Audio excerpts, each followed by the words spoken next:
میری ٹرانسفر تو لاہور ہو چکی تھی۔ میں نے سب سے پہلے رہائش کے لیے لاہور میں مکان تلاش کیا، پھر بہن بھائیوں کو لاہور والے گھر میں شفٹ کیا۔ دیکھتے ہی دیکھتے 1 ماہ کا عرصہ پلک جھپکتے ہی گزر گیا، کیونکہ گپلوں کی مکمل تفصیل میرے پاس پہلے سے ہی موجود تھی، جو کہ اس پر اسرار شخص نے مجھے دی تھی۔ تو میں نے تمام معاملات کا جائزہ لے کر ایک خفیہ رپورٹ ایم ڈی صاحب کو ارسال کر دی، جس کی روشنی میں کمپنی کے افسران نے لاہور آ کر مکمل تحقیق اور چھان بین کی۔ تمام حساب کتاب سامنے آ گیا، جس کے نتیجے میں تمام بدنیت، کرپٹ اور کام چور ملازمین کو ملازمت سے نکال دیا گیا۔ زیادہ سنگین نوعیت کے گپلوں میں ملوث لوگوں کے خلاف فوجداری مقدمات بھی بنا دیے گئے، کیونکہ میری بھیجی ہوئی رپورٹ 100% درست تھی، اور اسی کے نتیجے میں یہ ساری کارروائی عمل میں آئی تھی۔ تو مجھے سیل مین سے سیل مینیجر بنا دیا گیا، مجھے 3 بونس دیے گئے، تنخواہ بھی بڑھا دی گئی۔ یہ ملٹی نیشنل کمپنی بہت ساری چیزیں تیار کرتی تھی، جن میں زیادہ تر گھریلو استعمال کی اشیاء، مثلاً نہانے والا صابن، چائے کی پتی، شیمپو، کپڑے دھونے والا صابن وغیرہ وغیرہ۔ تو ہمیں ہیڈ آفس کراچی سے ان اشیاء کی سیل بڑھانے کا ٹاسک دیا گیا، جس کے نتیجے میں نے لاہور اور لاہور سے باہر وزٹ کرنا شروع کر دیا۔ ایک بات سامنے آئی، وہ یہ تھی کہ ہماری کمپنی کی چیزوں کو خریدنے کے لیے کوئی تیار ہی نہ ہوتا۔ وجہ یہ بتائی گئی کہ ہماری کمپنی کی چیزیں انتہائی نقصان دہ ہیں، جن کی سیل مارکیٹ میں نہ ہونے کے برابر ہے، حالانکہ ہماری کمپنی کی چیزیں بہت اعلیٰ درجے کی تھی۔ تو پھر ایسا کیوں ہو رہا تھا؟ یہ صورتحال بہت پریشان کن تھی۔ اس روز جمعرات کا دن تھا۔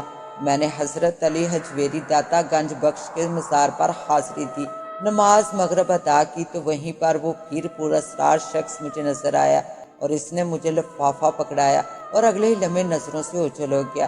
میں نے گھر آ کر لفافہ کھولا تو ایک کاغذ پر تفصیل درج تھی، جس میں بتایا گیا تھا کہ جعلی اور ناقص 2 نمبر چیزوں پر ہماری کمپنی کی مہر لگا کر مارکیٹ میں فروخت کیا جا رہا ہے، اور جو لوگ اس دھندے میں ملوث تھے، ان کی نشاندہی کے ساتھ جہاں پر یہ گھٹیا سامان تیار ہوتا تھا، اس کا بھی پورا ایڈریس اور دیگر تفصیل موجود تھی۔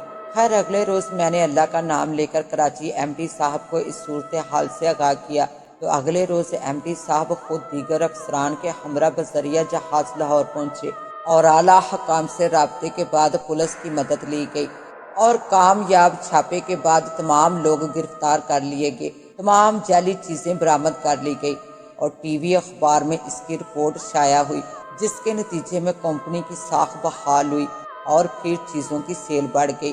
ایم ڈی صاحب نے مجھے بہت سراہا، مجھ سے بہت خوش ہوئے، مجھے انعام دیا گیا، اور سیلز مینیجر کے عہدے پر ترقی دے دی گئی۔ ایم ڈی صاحب نے مجھے بہت سراہا، مجھ سے بہت خوش ہوئے، مجھے انعام دیا گیا، اور سیلز مینیجر کے عہدے پر ترقی دے دی گئی۔ اب مجھے اس پراسرار شخص کی کھوج لگ گئی کہ وہ کون ہے، جس کی مدد سے مجھے نوکری ملی، اور دیگر معاملات بھی سامنے آئے، جہاں میری ترقی ہوئی، عزت، مقام اور مرتبے میں اضافہ ہوا، اور کمپنی کو بھی بہت مالی فوائد حاصل ہوئے۔ میں نے ارادہ کر لیا، اب اگر وہ پراسرار شخص ملا تو اس کا ہاتھ یا بازو مضبوطی سے پکڑ لوں گا، اور اس سے اس کی حقیقت پوچھوں گا کہ وہ مجھ پر اتنا مہربان کیوں ہے۔ مگر میرے اس ارادے کے بعد وہ مجھے پھر نہ ملا، مگر ہوتا یہ کہ جب کوئی اہم واقعہ ہونا ہوتا تو مجھے گہرے گلابی رنگ کا لفافہ گھر میں مل جاتا۔ وہ اس طرح کہ کبھی ڈاک کے ذریعے موصول ہو جاتا، اور کبھی گھر آ کر میں دروازہ کھولتا تو وہ لفافہ پڑا ہوتا، جس میں تمام تفصیل درج ہوتی۔ اسی طرح کچھ لوگ ہماری کمپنی کے آفس اور فیکٹری کو آگ لگانا چاہتے تھے۔ اس کی اطلاع بھی مجھے گہرے رنگ کے گلابی لفافے کے ذریعے ملی، تو بر وقت اقدامات سے وہ شرپسند گرفتار ہو گئے، اور ہمارا لاکھوں کروڑوں کا نقصان ہونے سے بچ گیا۔ سارے بہن بھائیوں کی شادی کے بعد میں نے بھی اپنا گھر بسا لیا۔ اللہ رب العزت نے اولاد کی نعمت اور رحمت سے نوازا ہے، زندگی بہت پرسکون گزر رہی ہے، مگر آج تک اس پراسرار شخص کی حقیقت کا پتہ نہیں چل سکا کہ وہ کون تھا۔ بہت غور کرتا ہوں، سوچتا ہوں، مگر یہ گتھی سلجھ ہی نہیں پائی، اور یہ معاملہ حل نہ ہو سکا۔ ہاں، ایک بزرگ کی وجہ سے اتنا پتہ چلا ہے کہ جس پلے کو ریلوے لائن سے اٹھا کر لایا تھا، اس کا تعلق جنات کی مخلوق سے تھا، مگر اس پراسرار شخص کی حقیقت کا پتہ آج تک نہیں چل سکا۔ کہ وہ مہربان کون تھا۔ اس کے ساتھ ہی اب مجھے دیں اجازت، ملتے ہیں انشاءاللہ ایک نیو کہانی کے ساتھ، تب تک کے لیے اللہ نگہبان۔